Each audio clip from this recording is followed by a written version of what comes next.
Assalamualaikum warahmatullahi wabarakatuh. Perkenalkan, nama saya Kamelia Halik, NIM 220205135, Universitas Muhammadiyah Riau, Fakultas MIPA dan Kesehatan Prodi Farmasi. Baiklah teman-teman, pada kesempatan kali ini saya akan mencoba menjelaskan materi biologi tentang membran sel dan transportasi zat melalui membran sel. Selamat menonton. Terima kasih.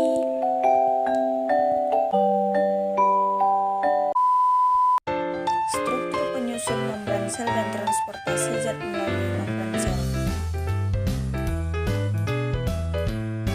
Pengertian sel. Sel adalah unit terkecil yang menyusun tubuh makhluk hidup dan merupakan tempat terselenggaranya fungsi kehidupan.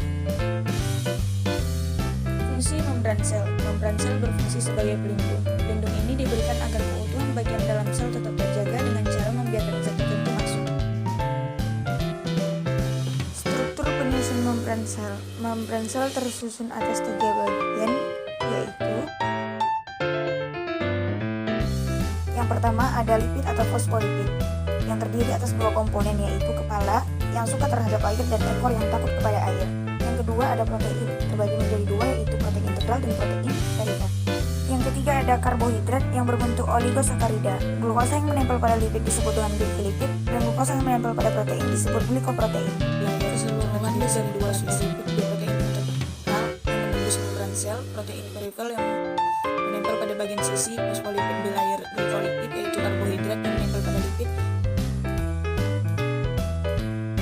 Transportasi zat dibedakan menjadi 2 menjadi 4, yaitu endositosis, exositosis, kontransport, dan pompa ion.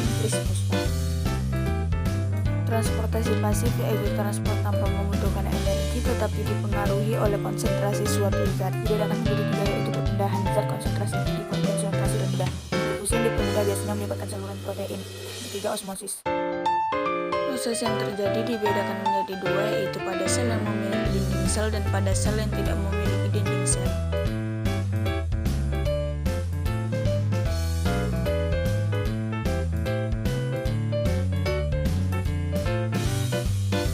Masing-masing dari gambar tersebut diisi oleh larutan yang konsentrasinya berbeda. Yang pertama isotonik, yaitu konsentrasi larutan yang berada dalam dan juga luar sel yang sama.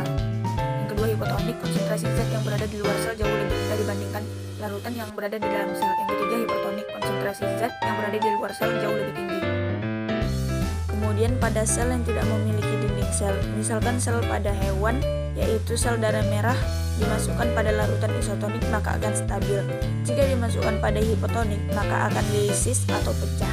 Jika dimasukkan pada larutan hipertonik maka akan mengalami kremasi atau mengkerut.